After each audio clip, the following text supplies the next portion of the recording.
ذکر اللہ کی کثرت ہے. بغیر ذکر اللہ کی کثرت سے یہ اللہ تعالیٰ کے رنگ میں تم نہیں رنگ سکتے. اگر کہتے کہ بیانات سے آئے گا یہ چیز، بیانات سے نہیں آئے گا. جب جس کے اللہ تعالیٰ فرماتے ہیں کہ تم کثرت سے ذکر کرو.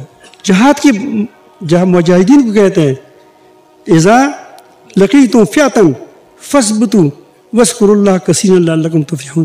جہاد میں آیا ہے، مقابل ہے فوج کے، لیکن کیا کریں؟ اللہ کی ذکر کی کثرت کریں تاکہ تم فلاح پاؤ. ہر مقام پر جہاں بھی خطرہ ہوتا ہے کہ آدمی ذکر نہ بھول جائیں، تبلیغ کے لیے جاتا ہے. موسیٰ علیہ السلام سے بڑا تبلیغ کون تھا؟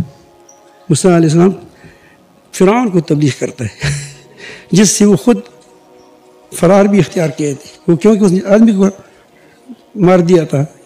وہ بیچارہ مارتا نہیں تھا لیکن وہ اس کو تھوڑا سا مظلوم کی مدد کر رہا تھا کہ وہ مر گیا. اس کی چاہ بھی اس نے ہاتھ لگایا ہے، اس کو مار دیا. تو وہ اس کے پاس بھیج رہا ہے. کتنا بڑا کام ہے. لیکن حضرت فرماتے ہیں وَلَا تَنِيَا فِي ذِكْرِ، میرے ذکر میں سستی مت کرو.